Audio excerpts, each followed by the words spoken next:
بسم الله الرحمن الرحيم، والصلاة والسلام على أشرف المرسلين سيدنا محمد صلى الله عليه وسلم. أهلا وسهلا بكم من جديد، فيديو جديد ودرس جديد. هنشرح النهاردة تابع العلاقات بين الزوايا، الدرس الثاني في هندسة الصف الأول الإعدادي.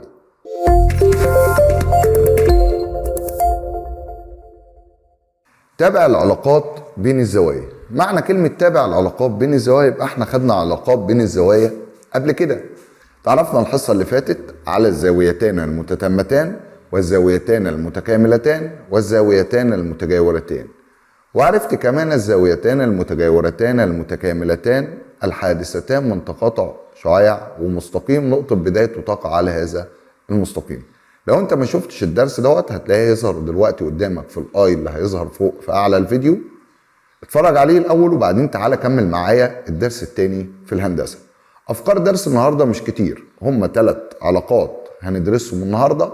اول علاقه الزاويتان المتقابلتان بالراس، ثاني علاقه الزوايا المتجمعه حول نقطه واحده، ثالث علاقه منصف الزاويه. طب تعالى نتعرف واحده واحده على كل منهما. اول حاجه الزاويتان المتقابلتان بالراس. القاعده بتاعتهم بتقول لي اذا تقاطعا مستقيمان فإن كل زاويتان متقابلتان بالرأس متساويتان في القياس. يعني النشأة بتاعت التقابل بالرأس بتيجي من تقاطع مستقيمين. لو أنا عندي مستقيم اسمه أ ب ومستقيم اسمه ج د، وخد بالك التقاطع بيكتبه لي بالشكل ده، يقول لي إن أ ب مستقيم تقاطع ج د مستقيم هتديني المجموعة م. الشكل دوت اول ما تشوفه في اي مسألة في المعطيات بتاعة المسألة او في كتابة المسألة نفسها اعرف ان هيكون عندك فيه تقابل بالرأس. طب فين بقى التقابل بالرأس ده؟ لو انا جيت ركزت هنا الزاوية دي اسمها ايه؟ اسمها أ م ج. طب والزاوية المقابلة ليها ديت اسمها ايه؟ اسمها د م ب. وبما ان م رأس للزاوية ديت وم رأس للزاوية المقابلة ليها بقدر اقول على الزاويتان دول متقابلتان بالرأس، متقابلتان بالرأس. والتقابل بالرأس بينشأ من تقاطع مستقيمان، التقابل بالرأس بينشأ من تقاطع مستقيمان. فبالتالي هستنتج ان قياس زاوية أ م ج بتساوي قياس زاوية د م ب. يعني لو الزاوية دي ب60 يبقى الزاوية دي زيها ب60، لو الزاوية دي ب70 يبقى الزاوية دي زيها ب70. وايضا زاويه أ م د اللي هي الزاويه اللي فوق دي وزاويه ج م ب اللي هي الزاويه اللي تحت دي، لو انا جيت قلت لك ان دي ب 120 يبقى اللي زيها برضو ب 120. ازاي بيساووا بعض؟ بقول عليها بالتقابل بالراس. طب تعالى نشوف امثله. لما اجي اقول لك عندي الشكل اللي قدامي ده كده أ ب تقاطع ج د هتساوي م، نفس المعلومه دي تنطبق على الشكل ده في مستقيمين متقاطعين في نقطة اسمها م، واداني زاوية أ م ج ب50. عايز مني زاوية ب م د، ب م د اللي هي الزاوية المقابلة ليها دي هتكون ب50 درجة بالتقابل بالرأس. طيب لو جيت وطلبت منك الزاوية اللي هنا دي، قال لي يا أستاذ ما هو مش مديني الزاوية المقابلة ليها، هقدر أجيب دي إزاي؟ عود نفسك إن أي مستقيم زاويته ب 180 درجة، والكلام ده قلناه الحصة اللي فاتت. بمعنى لو انا جيت ركزت على أ م ب هلاقيها زاويه مستقيمه، يعني الزاويه من اول هنا لحد ما اروح هنا دي كلها ب 180. معايا منها الجزء دوت ب 50 درجه، يبقى الجزء الثاني هيكون ب 130 درجه. عملت ايه؟ طرحت 180 ناقص 50 هتديني 130 درجه لانها زاويه مستقيمه قياسها ب 180 درجه. طب لما اجي اقول لك ديت ب 130 يبقى الزاويه المقابله ليها تحت بكام؟ قال لي برضو ب 130 يا مستر. ازاي؟ بالتقابل بالراس، بالتقابل بالراس. طيب تعال نشوف امثله عشان نفهم امور التقابل بالراس اكتر. في مثال واحد هنا مديني الشكل المقابل ده وعايز منه قياسات الزوايا الثلاثه، واحده واحده وتعال نجيب زاويه زاويه منهم. اول حاجه عايز قياس زاويه أ م ب، أ م ب هو عايز الزاويه دي. طيب يا استاذ بس خد بالك من حاجه، لو انا جيت ركزت على المستقيم أ م د هلاقي ان الزاويه دي كلها ب 180 درجه. يبقى لو انا جيت ركزت على زاويه المستقيم أ م د هلاقي قياس الزاويه كلها على بعضها ب 180 درجه لانها زاويه مستقيمه. طيب انا معايا من ال 180 ديت 115 و28، لو ركزت هلاقي قياس زاويه ا م د كلها على بعضها ب 180 درجه لانها زاويه مستقيمه. معايا من ال 180 115 و28، اقدر اجيب الزاويه اللي فاضله؟ قال لي اه طبعا، هجمع الزاويتين اللي معايا واطرحهم من ال 180. يبقى هقول له هنا قياس زاويه ا م ب اهي، قياس زاويه ا م ب بتساوي 180 ناقص وافتح قوس، هكتب جواه ال 115 زائد ال 28. لما اجمع ال 115 وال 28 هتديني 143. هطرح 180 ناقص 143 هتديني 37 درجة. وبكده ابقى جبت له أول زاوية طالبها مني. يبقى عنده قياس الزاوية اللي هنا دي زاوية أ م ب ب 37 درجة. طب عايز منه قياس زاوية د م ه. امشي ورا الرموز عشان توصل للزاوية د بعدين م بعدين ه، يبقى طالب مني الزاوية دي. قياس زاوية د م ه هتساوي قياس زاوية أ م ب اللي هي دي بالتقابل بالرأس. يبقى هاجي هنا اقول له ان قياس زاوية د م ه بتساوي قياس زاوية أ م ب بتساوي 37 درجة، واقول له كده بالتقابل بالرأس. طيب عايز منه قياس زاوية أ م ه. امشي ورا الرموز هتوصل للزاوية أ م ه، يقصد بيها الزاوية دي. طب ما هي الزاوية دي كلها على بعضها بتساوي الزاوية دي كلها على بعضها بالتقابل بالرأس. يبقى هقول له ان قياس زاوية أ م ه بتساوي قياس زاوية ب م د بتساوي 143 درجة بالتقابل بالرأس. جبت ال 143 منين؟ جمعت ال 115 وال 28 ادتني ال 143 درجة. مسائل جميلة وسهلة، بس أهم حاجة عايزك تركز فيها هي كتابة الزاوية وقراءتها وتحديد الزاوية بالظبط عن طريق الرموز بتاعتها. اتفقنا على كده؟ تعال نشوف مثال 2. مثال 2 بيقول لي في كل من الأشكال الآتية أكمل بإيجاد قياس الزاوية المطلوبة. في الشكل الأولاني ده مديني أ بقى خط مستقيم أنا شايفه أهو، والجيم ده الخط مستقيم والاتنين مالهم متقاطعين. عايز منه قياس زاوية أ م ج. تعال نمشي ورا الرموز كده، أ م ج يعني عايز الزاوية دي. طب ما هو الزاوية دي يا أستاذ هتساوي الزاوية دي كلها بالتقابل بالرأس، صح؟ يعني بتساوي ال 45 لما أجمعها مع ال 25 اللي هي هتديني 70 درجة. سهلة جدا. طب تعالى هنا، عايز قياس زاوية د م ه. د م ه عايز الزاوية دي كلها، والزاوية دي كلها مكونة من زاويتين، زاوية ه م ب اللي هي ب70 وزاوية د م ب. يبقى أنا عشان أجيب الزاوية كلها لازم أجيب زاوية د م ب الأول. طب ما هي د م ب هتساوي أ م ج بالتقابل بالرأس، يعني دي هتكون ب50 درجة. طب هو عايز الزاوية كلها على بعضها، يبقى هجمع له 70 زائد 50 هتساوي 120 درجة.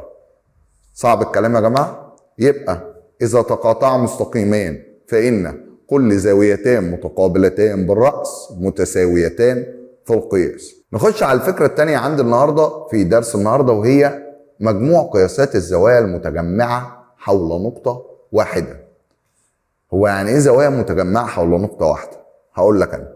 لو أنا جيت عندي هنا نقطة وطلعت منها كده بشعاع، ورجعت طلعت الناحية دي بشعاع، وطلعت الناحية دي بشعاع، وطلعت الناحية دي بشعاع، وطلعت الناحية دي بشعاع. الأشعة اللي أنا خرجت بيها من نقطة واحدة دي كونت مع بعضها زوايا. أدي الزاوية الأولى، وأدي الزاوية الثانية، وأدي الزاوية الثالثة، وأدي الزاوية الرابعة، وأدي الزاوية الخامسة. قال لي لو جمعت الزوايا دي كلها هتلاقي مجموع الزوايا دي في الآخر عملوا لك دايرة، وطالما عملوا لك دايرة يبقى مجموع قياسات الزوايا المتجمعة حول نقطة واحدة هيها قياس الدايرة اللي هو هيديني في الآخر 360 درجة. والقاعدة ديت مفيش امتحان يخلو منها، تمام؟ مجموع قياسات الزوايا المتجمعة حول نقطة واحدة بتساوي 360 درجة. لو انت قدرت توصل للقاعدة دي خلاص الموضوع معاك بقى سهل جدا. تعال نشوف امثلة عشان نفهم بالامثلة اكتر. مديني الشكل اللي قدامي ده، لو لاحظت ان في شعاع اسمه م الف م باء م ج م د، يبقى الزوايا دي كلها متجمعة حول النقطة م، يبقى المفروض مجموع قياساتهم 360 درجة. هو عايز منه قياس زاوية ألف م د، امشي ورا الرموز، ألف م د يبقى يقصد بيها الزاوية دي. وعشان نجيب الزاوية ديت أنا معايا الزوايا التانية كلها، الزاوية دي فيها مربع ومعنى المربع إن قياسها ب90، والزاوية ديت ب40 والزاوية ديت ب70. طب ما هو يا أستاذ مجموع الزوايا كلها المتجمعة حول نقطة واحدة ب 360 درجة، يبقى أنا لو جمعت الزاوية دي والزاوية دي والزاوية ديت وطرحتهم من 360 هيديني الزاوية اللي ناقصة. يبقى أجي هنا أقول له بما أن مجموع قياسات الزوايا المتجمعة حول نقطة بتساوي 360 درجة، يبقى إذن قياس زاوية ألف م د بتساوي 360 ناقص وافتح قوس واكتب الزوايا ديت واجمعهم مع بعض، 90 زائد 40 زائد 70. لو جيت جمعت 90 و40 130 و70 يديني 200 درجة. لما اطرح ال 200 من ال 360 هيديني 160 درجة. يبقى الزاوية المطلوبة قياسها ب 160 درجة. في مثال 4 بيقول لي أكمل، عايز منه قياس زاوية باء م ج، باء م ج يعني يقصد الزاوية دي.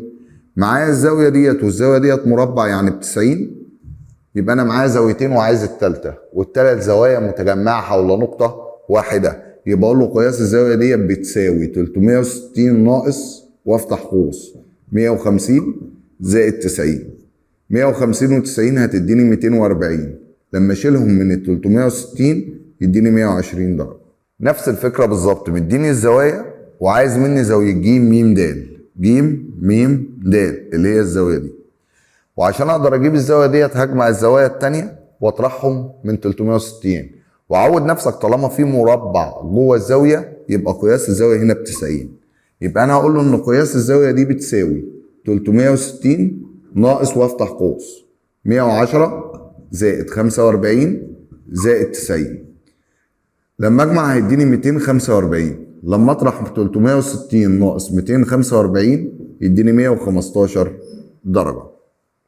الفكرة الثالثة في درس النهاردة هي منصف الزاوية. منصف الزاوية من اسمه كده معناه ان هو بينصف الزاوية. رخر هلاقي التعريف بتاعه بيقول لي ايه؟ هو الشعاع الذي يقسم الزاوية الى زاويتين متساويتين في القياس. يعني شعاع بيقسم لي الزاوية بدل ما هي زاوية واحدة يخليها زاويتين، بدل ما هي زاوية واحدة يخليها زاويتين، والزاويتين دول هيكونوا متساويتان في القياس. زي مثلا لو جيت بصيت على زاوية ألف م ج، الزاوية دي كلها كانت زاوية واحدة، جه الشعاع م باء نصفها لزاويتين، زاوية اللي تحت هنا اللي هي ألف م باء، والزاوية اللي فوق هنا اللي هي ج م باء. ولو ركزت ان العلامات اللي في قلبها دي بتقول ان الزاويتان متساويتان في القياس، وعشان كده اقدر اقول ان قياس زاوية ألف م باء هتساوي قياس زاوية ج م باء، الزاوية اللي تحت هتساوي الزاوية اللي فوق. واقدر اقول ان قياس زاوية ألف م باء، ألف م باء بتساوي النص، وطالما نص يبقى الزاوية الصغيرة بتساوي نص الزاوية الكبيرة كلها، يعني نص قياس زاوية ألف م ج.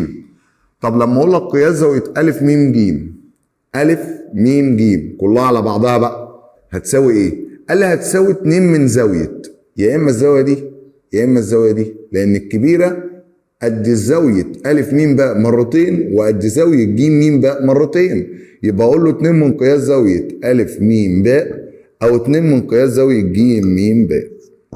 اخر مثال معانا في حصة النهاردة بيقول لي في الشكل المقابل اوجد قياس زاوية ألف م هاء. ألف م هاء عايز الزاوية دي. مبدئيا يا استاذ انا عندي المستقيم ألف ج، والمستقيم باء د، دول كده مستقيمان متقاطعان. وطالما في مستقيمان متقاطعان معاك في الشكل، اعرف ان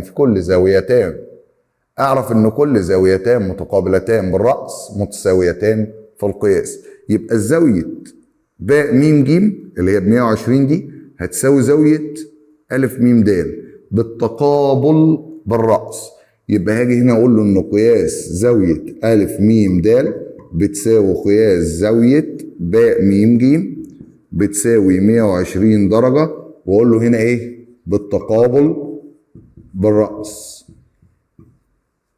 طيب الزاوية دي كلها ب 120 درجة، انا عايز الجزء ده هو بس منها. مبدئيا م ه منصف للزاوية. عرفت منين يا استاذ؟ لان عندي العلامة هنا والعلامة هنا بتقول لي ان الزاويتين دول متساويتين. ارجع واقول له بما ان م ه شعاع منصف لزاوية أ م د، يبقى اذا قياس زاوية أ م ه بتساوي، اقسم بقى ال 120 على الزاويتين، 120 على الاتنين هتديني 60 درجة. اتمنى نكون فهمنا درس النهارده، درس بسيط وسهل، وهندسة الترم الاول يا جماعة تأسيس بدايات لسه، فركز فيها وذاكرها اول باول عشان ربنا يكرمك وتلم كل المنهج بتاعك بسهولة، وما تحتاجش ان انت ترجع تذاكره من اول وجديد. دايما حل مسائل كتير، اتدرب على افكار الدرس المختلفة، هتلقي نفسك مستواك بيزيد في الرياضة جدا، وهتلقي نفسك بقيت تحب الرياضة اكتر واكتر. اتمنى اكون فدتك ولو بحاجة بسيطة في حصة النهاردة. دمتم في امان الله وامنه، والسلام عليكم ورحمة الله وبركاته.